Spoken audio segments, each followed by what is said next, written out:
Welcome to the How Did They Do It Real Estate podcast. Have you ever wondered how people succeed in real estate and what steps they took to get there? If so, this podcast is for you. Your hosts, Sayla and Eileen Prack, interview top experts in the real estate community to share with you their real estate journey and how they achieved massive success. Our goal is to provide you with valuable real estate resources and to help you apply it to your own real estate goal.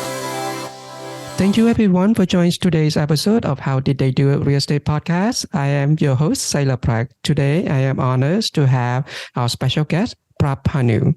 Prab and her husband, Sunny, are the co-founders of Vital Equity, where they focus on generating passive income through real estate syndications. With 15 years of experience in real estate, ranging from land, retail, commercial office conversion, and multifamily, Prab and Sunny are ready to help others investing in real estate as well.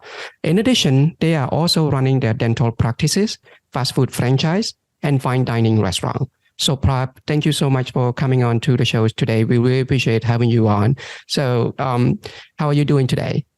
Thank you, Sayla, for giving me this opportunity to be part of your podcast. I'm doing very well. How about you?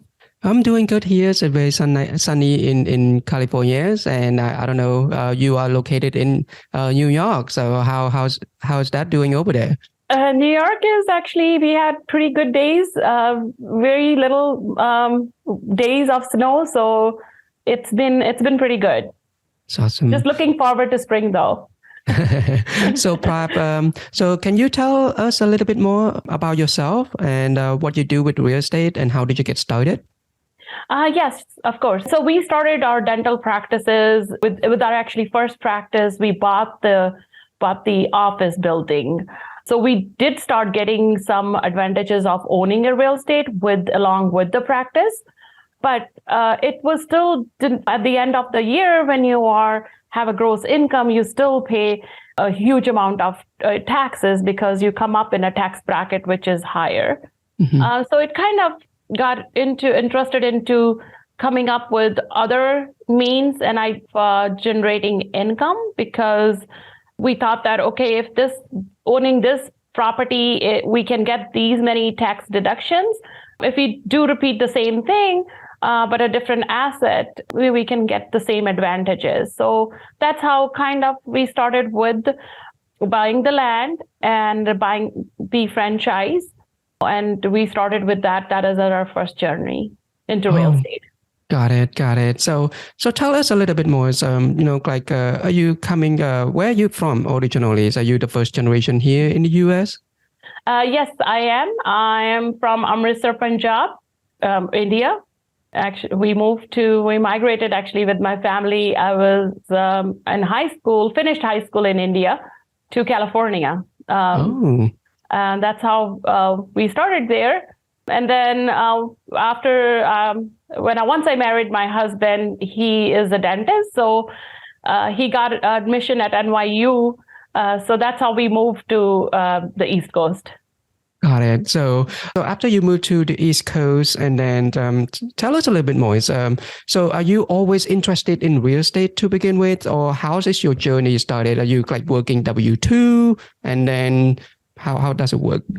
Well, once, when he went to NYU for his dental, and I did my computer engineering degree from Rutgers. Mm-hmm. And once we actually graduated at the same year. After the graduation, the thing was, okay, find a job, because that's how your mindset is. Go to college, you get a degree, and then you get yourself a job. Once you have a job, then you need to figure out, okay, now we have to pay the loans. And so that's kind of how the journey started. I don't think the real estate was in the mind at the time when we graduated, but I did not see myself in the IT. I did a month of internship for a communication company, and I didn't see myself that I can be behind a computer, be in this strict 8 to 5 hour job. I definitely did not see me as passionate about it or as growing in that field, though. Got it. So that's how you and your husband decided to, when did you guys decide to open your own practice and taking that risk? Sure. So he got his first job offer in Ithaca. Ithaca, New York, where Cornell is. I'm sure everyone is familiar with that. After 6 months of being in the job, I was a stay-home mom because we only had one car at that time. And Sunny used to take that to work. And I have our first child, Mahak, our daughter Mahak, only 5 months at that time. And to do anything, to go to the groceries, to go anything, it'll be like her and the stroller to the point where like, I don't think this is working out for us. I don't see that.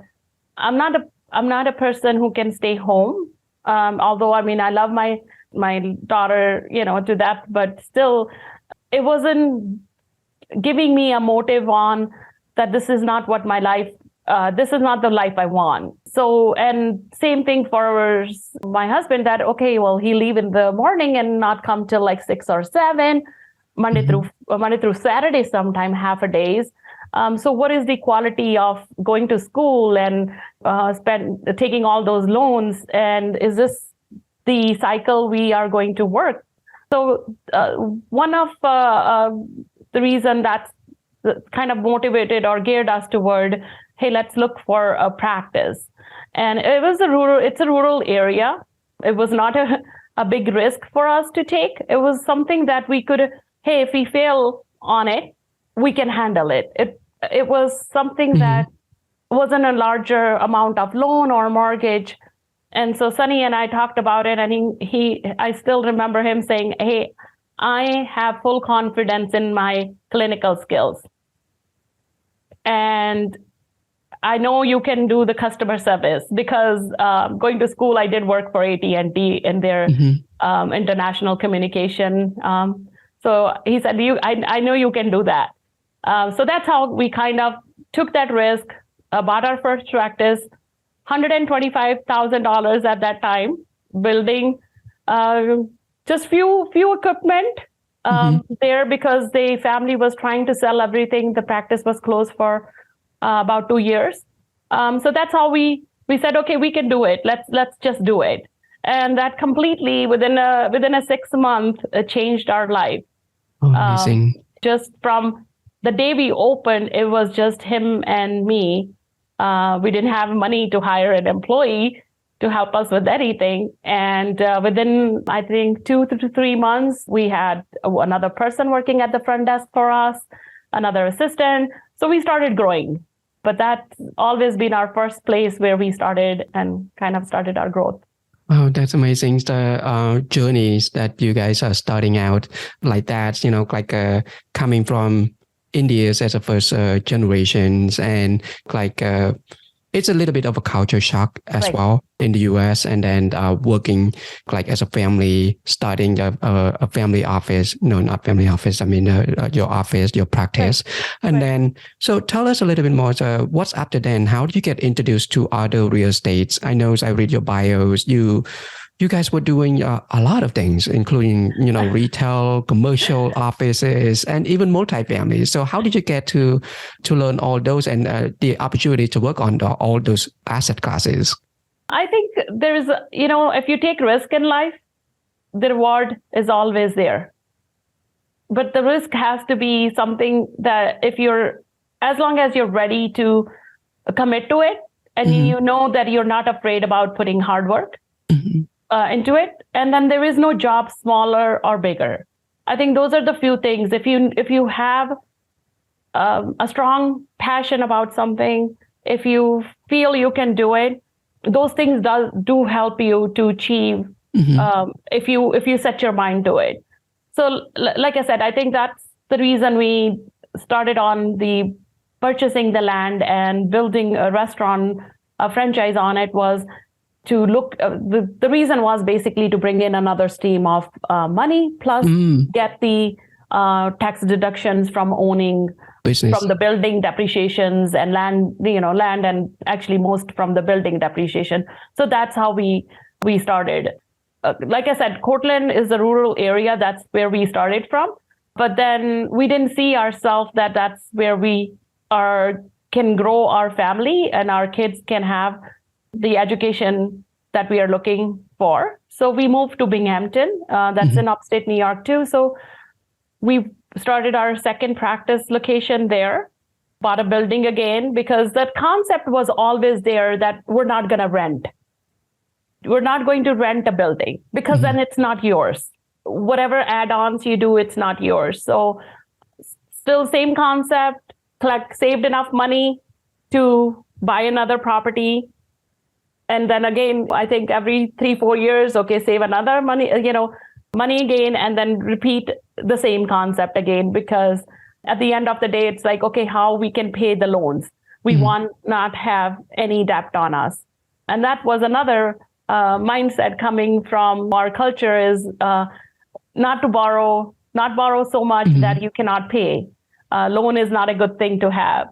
Debt is not a good thing to have. So borrow what you can pay back. But added on the restaurant actually, I think was a little bit of mind shift from there that it was not a one job. We created ourselves multiple jobs. And that's how we started our shift from, we still own the restaurants, but we are trying to get to change the gear a little bit and see if we can change them to something more passive, being part of the running the business side. Got it. Then I started buying into the single family homes, again, because whatever money we saved, hey, we have enough to buy this, right? And then I think the whole shift from single to multifamily was the tenant was gone for my single home for a few months. And I'm like, okay, now the taxes are there. We're still paying the insurance, but there is no income. So that's how I got into the multifamily. But at the same time, it was only smaller units because we didn't see ourselves that when can we accumulate so much to get a bigger property? Then one of the conferences I went last year, it was a dental conference, and I get to speak with another dentist. And she started talking about how she just became a co-GP in a 200 unit. And it got my curiosity because I'm like, hey, I do the real estate. How can you get 200? I mean, you need a whole big amount of money to do that large of a deal. Right. So she told me about Brad Sumrock's program. I'm like, I searched right away. I'm like, okay, I'm looking into it. I need to find out how if she can do it, I can do it. So that's how kind of the journey started. That 16 is not what I want to be. 20 units is not where I want to be.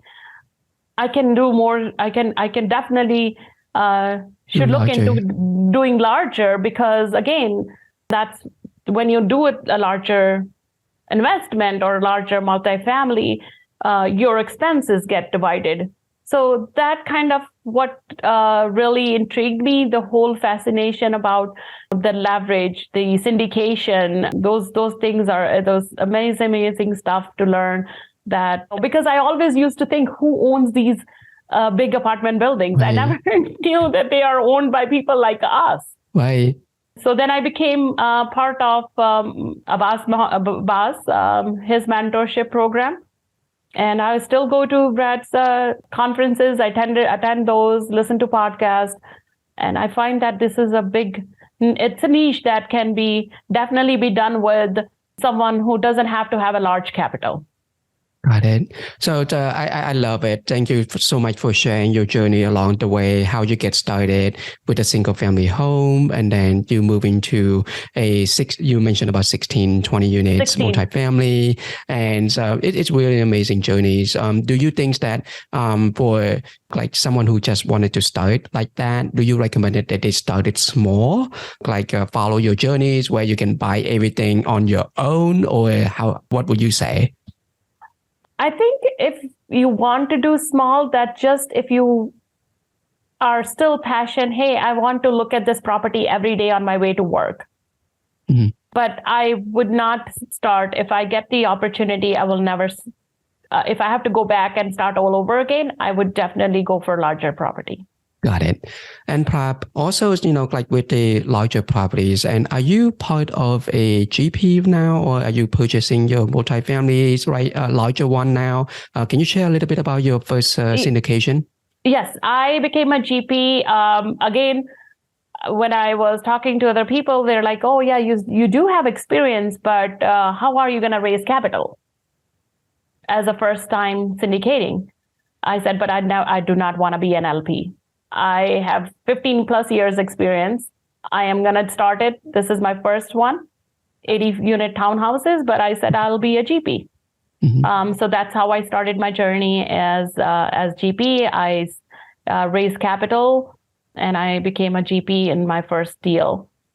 This year, I am looking at few of the deals, but I think for the second quarter, I still would like to do at least one or two more deals as a GP, co-GP, to gain more experience, because being a GP, we're like have weekly calls, learning a lot on how the asset management work. So there are other part of the multifamily that you don't learn when you're just doing single or smaller units. So I think definitely having experience is really important to you, and not just rush into buying your first deal because you have so much of experience, because you're putting your money, you're putting your investors' money. So I definitely will go for another co-GP in the next quarter. We're working on it. So for our listeners, GP usually means general partnership. So when we're purchasing a larger apartments complex in, for example, like 200 units or 300 units, it's a big team that like taking down these units. Right. It's not just one person that just going in, like buying a single family home where you go get a mortgage, just one person based on your salaries and how much you can afford and all that. It's all combined with a teams together.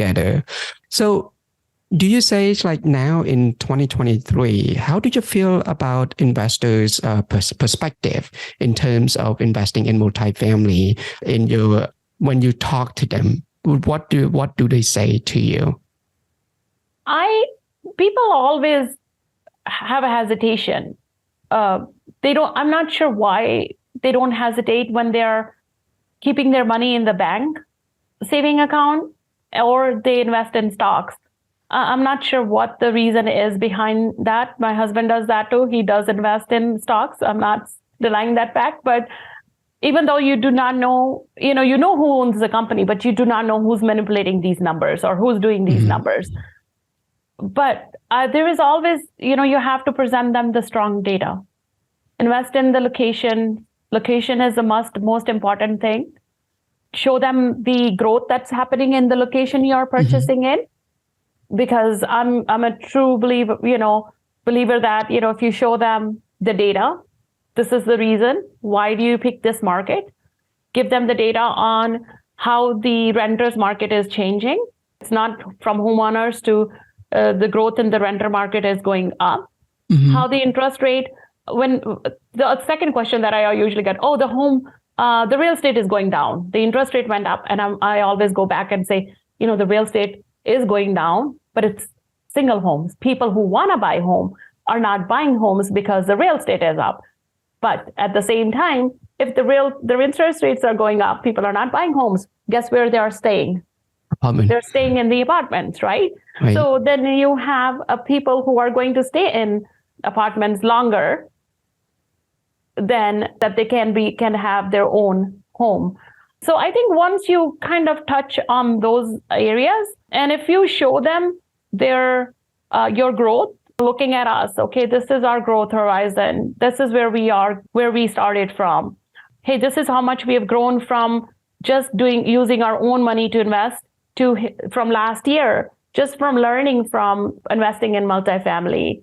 Our net growth from just in last year grown from 5 million. It's not maybe a large number, but it's a large number to us, because if you are just a physician or a dentist, the 5 million growth doesn't happen in a year. So I think just connecting with your investors is a big thing. Show them what you have done. Show them where you are. once they see it, I think they do trust you. Okay. Yeah. And also, one of the things like it's awesome that you mentioned about stock and real estate. Like I have family members who has no hesitation whatsoever just to click on a button and buy stock on Robinhood and know nothing about it. Just hearing somebody say something on the internet, right? Mm-hmm. So also investing in real estate, there's a lot of mindset shift, and sometimes it takes a while for someone to understand what's going on with the real estate market and be ready to invest. So what are some of the things that you do to educate the investors to making sure that they're getting ready? Right now, like I said, I just started doing it last year. I had to experience myself that this is something that's great that can be done before I can have a database of investors. And the investor relationships only develop if you start going to the conferences and presenting yourself as a real estate syndicator. For all the time that every time I go to a conference, I've always said, hey, I am a business manager for dental practices. I never introduced myself as saying, hey, I'm a real estate investor. So right now is where I am changing my mindset to being the business manager to a real estate investor, building my database, connecting with people, building my website. And then the next thing I have is, working on webinars so I can educate, I can bring people on board. So I have work in progress. And that is another reason that when you said about the deal, I'm not there yet because I first need to find a team because you agree, it's not, syndication is not one person job. Right. You need a company of other people. You need partnership of other people you can get along with. It takes time. It takes time to build up the relationship, and it takes time to build a team that you can work with. Right. And also, you and your husband's also doing fast food in the fast food industry and also owning a fine dining restaurant as well. What's going on that side? Was that your passions to be in a food side? So tell us a little bit about that. I think the food was only because you see, okay, this is where the money is. Everybody needs to eat. So I think that's how we came up with the fast food concept. The Indian fine dine was my passion actually, that I wanted to have a place where it's not a typical Indian restaurant you go to. So it was born out of our passion actually to have a finer way of presenting Indian food, pairing it with the right wines, having a bar set up with the smaller tapas style menu. So the concept was totally different than just an Indian restaurant. The food, of course, the flavors were Indian flavors. I actually sold that to our chef. Our chef bought it from us when I had my youngest child, my son Farman, because I was really heavily involved in that day-to-day operations, and I did not think that this is something I can handle. And I'm so happy that he took over and is running it right now. So yeah, that one I do not presently own.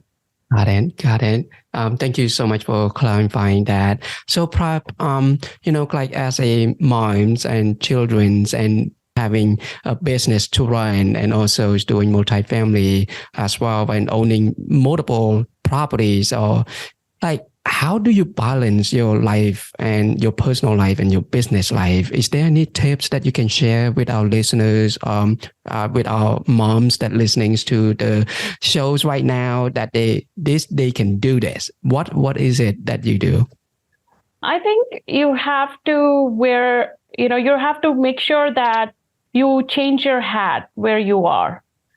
I think that's the one advice I will give. When I'm at the business, I'm in a different, my whole look, just not how I dress up, but how I'm with people is totally different when I come home.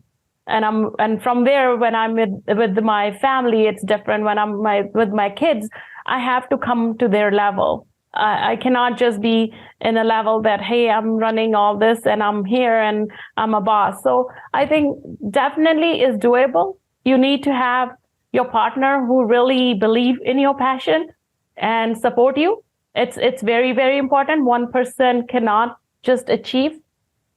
So you definitely need to have a good balance at home, a good partner, a partner who really supports you through your journey, to make sure that you have a legacy. You want to do, if you have a passion for something, if you want to have a legacy, you can do it. My kids are very supportive of me, what I'm doing. They support us. They are very proud of us, what we have done and achieved. And we've always taken time off for them. They have always been our priority. Even though we know about the real estate investment, even though we know how much you can make, education is still a part of our household. You need to have a good education. You need to have a great education, and you still can do everything else on that after you have your education. And most important for the moms, actually, I am, which I never thought that I'll be able to do. So my goal is to be able to teach other mothers or women who are not entrepreneurs on how they can do it. So actually, I am working with 3 women right now. They have helped me through raising my kids. So they're not some wealthy, women, but I said, hey, you've been there with me, to raise my family, my kids. So I'm actually working and teaching them on how we can do different things, so they can have their own journey, own passion, and own business. That's amazing. I can see your passions, and you really wanted to help others as well. So Prab, really appreciate you coming on to the shows today and talking to me about your journeys and what you accomplishing so far, and what's your goal in trying to help others to invest in real estate as well. So if our listener wanted to find out more about you and wanted to connect with you and learn more about your company and getting to know you better, where can they go? Right now, like I said, my website is on, because all the other real estates that I own are on their own LLC. I never thought that I'll have one day my own investment company. So I am working on building up a website. But in the meantime, the best way to connect with me is PR. I kept it really simple, PR@vitalequityinvestments.com. Thank you so much, Prab. Thank you for your time. Thank you so much. Please say thanks to Eileen.